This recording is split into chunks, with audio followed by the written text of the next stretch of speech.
Erick Schonfeld, co-editor of TechCrunch. Erick, we're coming to the end of 2010. What, in media and technology terms, do you think is the most significant development of the year?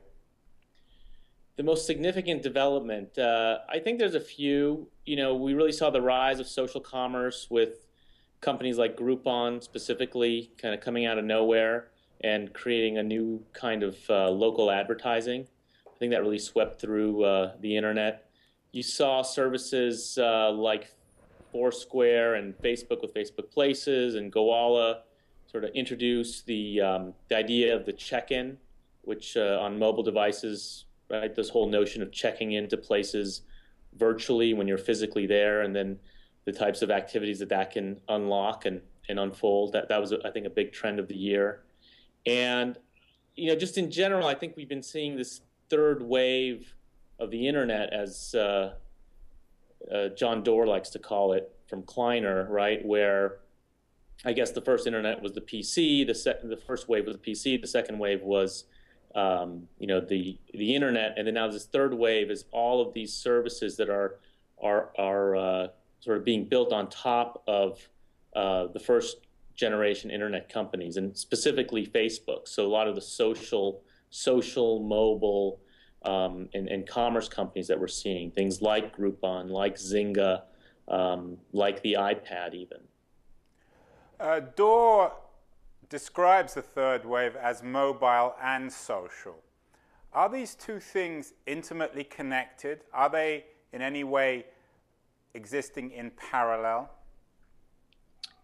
They do exist in parallel, but increasingly, I think mobile is kind of the most interesting place in terms of where all the action is happening on the internet right now.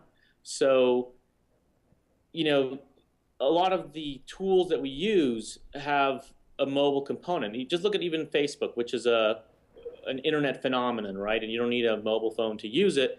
Yet, I believe 200 million of the 550 million or 600 million people on Facebook, use the mobile product, right? So it adds this whole new layer of interactivity, and it kind of things that you do while you're at your desktop. If you can do a part of that while you're moving around, it sort of deepens your connection to that service, and I think that that's a very important trend, and it's very much connected with social. I mean, look at Foursquare, look at Twitter, things that think a lot of times people tweet while they're on the move. I mean, I know a lot of my most active times on these services are when I'm on a train or traveling, or have some time to sit and look at everyone's tweets, and I'm not in front of a computer. I'm not working on deadlines specifically. Even things such as some of the new services that we're seeing popping up right now, the photo sharing services like Instagram and PicPlease, which are just starting to get traction, have a very they don't make sense outside of the mobile context. So was Chris Anderson right in his notorious Wired piece of 2010? Was this the year the web died? No, Chris Anderson was wrong about that.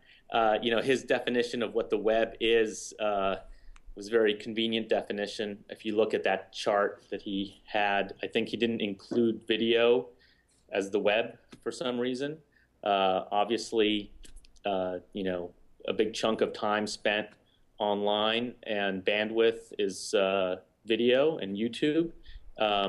And if you look at that, if you go back to his article and you fold that back into his analysis, that's like half of the usage or a third. So he was completely wrong about that. And mobile is the web. I mean, it's just an extension of the web. I think the web is just becoming more and more ingrained in our lives. Is 2010 then the year where the web became everything and everyone?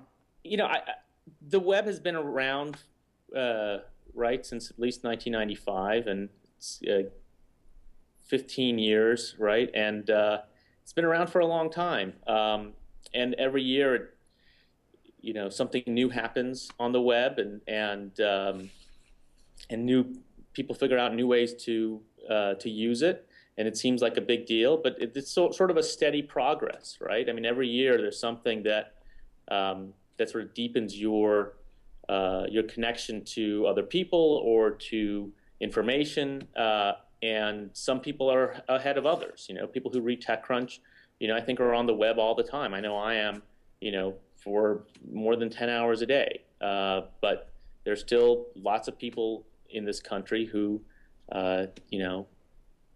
don't even have a computer. A lot of older people who, even if they have a computer, they turn it on maybe once a week. So it's not everybody yet, but it's a generational thing. And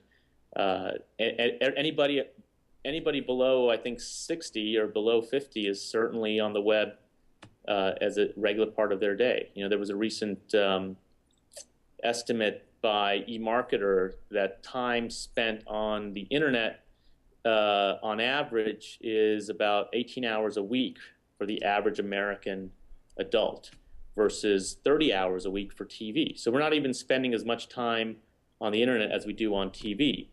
But another interesting stat from that was that the time spent on mobile is now equal to the amount of time spent on newspapers and magazines combined. So different media, go up and down, but definitely the digital media is taking a larger and larger percentage of our time and attention.